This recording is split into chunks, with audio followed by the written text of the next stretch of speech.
Good morning, everyone. Continuing the halachot of Netilat Yadayim and Siman Kuf Numchet. The Rambam writes, even if somebody's hands aren't dirty, he's not aware of any tumah in his hands, meaning he's not choshesh, maybe his hands touch anything impure, still a person must wash his hands before he eats bread.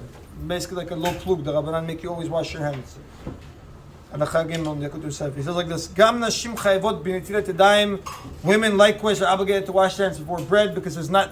Even though the Mishnah in Kiddushin writes women are exempt from time-bound mitzvot like lulav, tefillin, and tzitzit, they are not exempt from yadayim because it's not bound by time.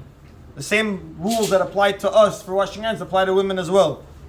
And the Ben Ish Chai says this in Shana Aleph Parshat Shmini Halacha Bet in the Kaf HaChaim in Siman Kuf Nuchet Seif Odal. He writes, שיש לו דיאנה עונש כדי שיסרו הרבה בנטילת ידיים. He writes, you should teach them the reward and the punishment of נטילת ידיים, so they should be very cautious in it. ובשלה כתב שצריך אדם להיות בקיא מאוד בהלכות נטילת ידיים כי רב הוא. A person must be very big expert in the law since there are many of them.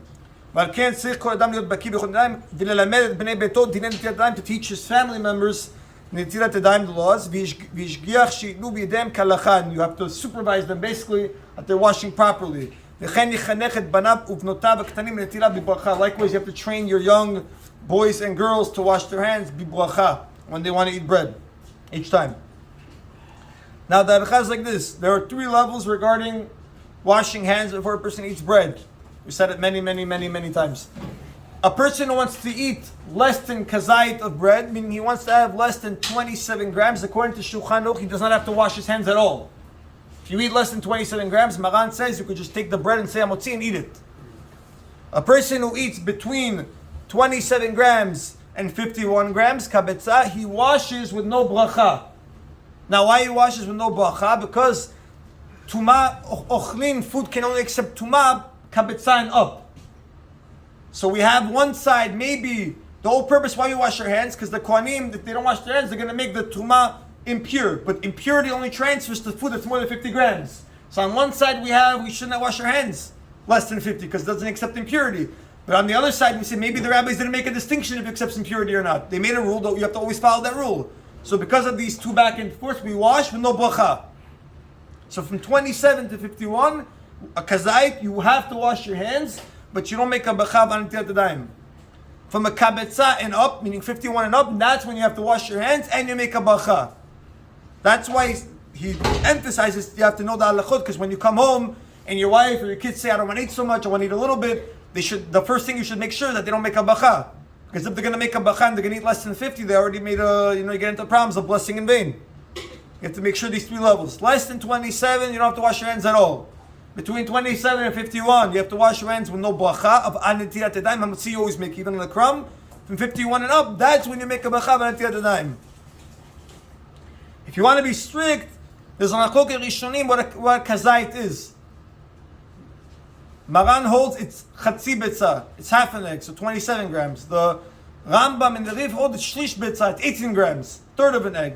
So some people already from 18 and up, they want to wash their hands to follow the strict opinion of the Rambam. But halakha again is from 27 below, you don't have to wash your hands for bread.